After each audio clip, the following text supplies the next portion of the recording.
Hey y'all, it's CeeCee. You're listening to Wayward Addictions. Addiction is a liar, and if we don't call it what it is, it'll keep winning. Today we're going to break down the biggest lies addiction tells and how we start fighting back. If you're ready for some real talk, stay with me.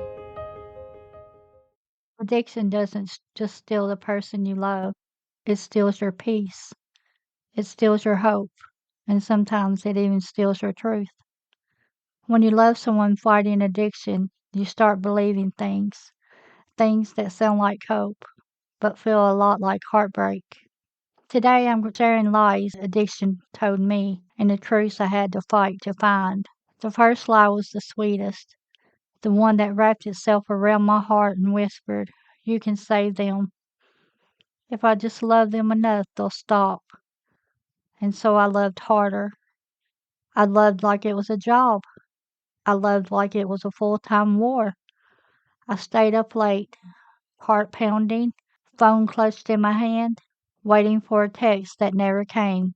I sent long, desperate messages at 2 a.m., trying to string the right words together like a lifeline.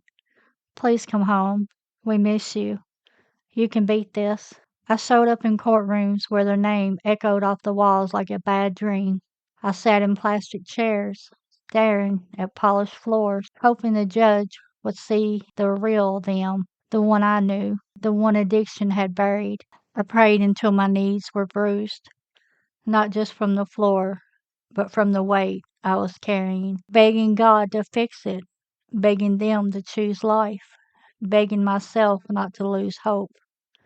I truly believed if I could just outlove the addiction, if I could pour enough good into the crack, if I could be strong enough, patient enough, loyal enough, then somehow my love would reach inside and pull the darkness out by the roots. But here's the truth nobody tells you at the beginning. Addiction is louder than love. It's heavier, it's meaner, it's a storm that drowns out every whispered prayer and every late night promise.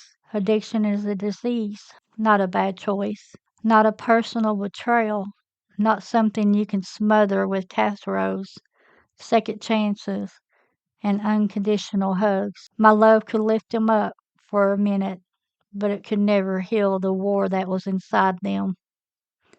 They had to want to fight for themselves, and no matter how hard I tried, I couldn't pick up the sword for them. What breaks me the most is that I'm a recovering addict. I should have seen the signs, understood the pain, but when it was my own flesh and blood, my child, my knowing failed me, and I paid for it with heartbreak. The second lie felt harmless at first. "It's just a phase. They're young," I said. "They're just partying. Everybody goes through crazy stuff in their 20s. It was easier to believe those things, easier than facing the truth. But addiction isn't a phase. It's not like a bad haircut you regret and grow back out. It's not a wild night you laugh about over coffee years later. Addiction sneaks in slowly, quietly at first, planting seeds that grow roots deeper and darker than I could have ever imagined. Roots that twisted around the good moments, the laughter, the dreams, choking them silently until everything feels tangled and lost. And by the time I finally stopped calling it a phase, by the time I dared to see it for what it really was, it had already been taken too much. It had stolen years, broken trust, fractured the family I fought so hard to keep. I blamed myself every time they disappeared for days, every time they broke promises they never intended to keep, every time they didn't show up for what mattered. I held it all inside like a wound that wouldn't heal. If only I had said the right thing. If only I had been more patient. If only I hadn't lost my temper. The truth is, I felt responsible for their addiction. Like maybe my mistakes, my anger, my frustration, my exhaustion pushed them further away. Like if I could rewind, I could fix it all. But addiction isn't about blame.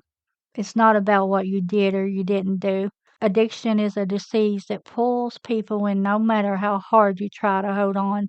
and carrying that guilt, it crushed me more than the addiction itself. I clung to this lie like a lifeline, the idea that someday, somehow, they'd hit rock bottom, that there was a point so low, so painful, that it would snap them awake, make them finally see the damage and finally want to fight. I waited for that moment like it was a promise. But rock bottom isn't a clean line in the sand. It's not a sudden crash you can point to and say, this is where everything changed. For some, rock bottom is a slow erosion, a sinking deeper and deeper into pain, loss, and loneliness. And for others, it's so dark they never see the light again. Waiting for that moment kept me frozen, stuck in hope, stuck in pain, stuck in the space between love and loss. Because sometimes rock bottom isn't a bottom at all. It's just a pit that keeps getting deeper. If there's one thing I want you to take away from this, it's this. Addiction may tell 1,000 lies, but none of them have to be your truth. The road through addiction and recovery is hard, no doubt about it, but it's also filled with moments of grace, strength, and love that can heal even the deepest wounds. You don't have to carry the pain alone. You don't have to believe the lies.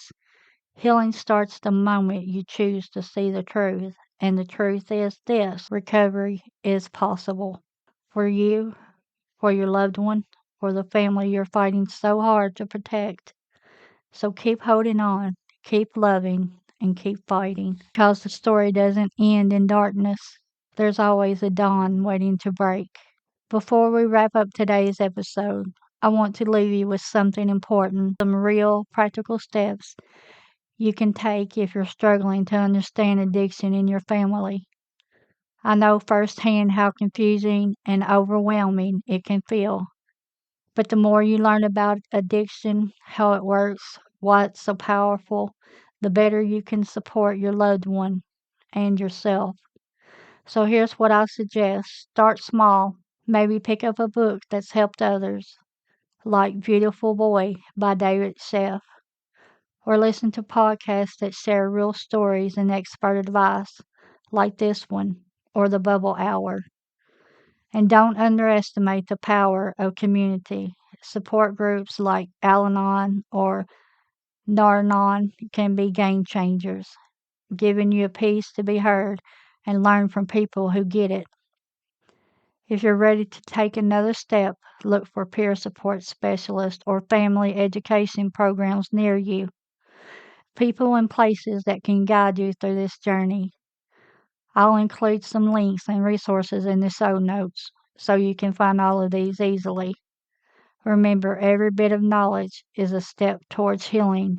You don't have to carry this alone. Help is out there and hope is real. Keep holding on, keep learning, and keep fighting for the life and family you deserve. You can listen to Wayward Addictions on YouTube, on my website, or wherever you get your podcast. All of my links and information can be found in the show notes, including resources for finding help or learning more about addiction. Thank you for spending a few minutes with me today. The lies of addiction are heavy, but truth has a way of breaking chains. If you found a little light here today, pass it on. Share the episode, leave a review, or reach out. I'd love to hear from you.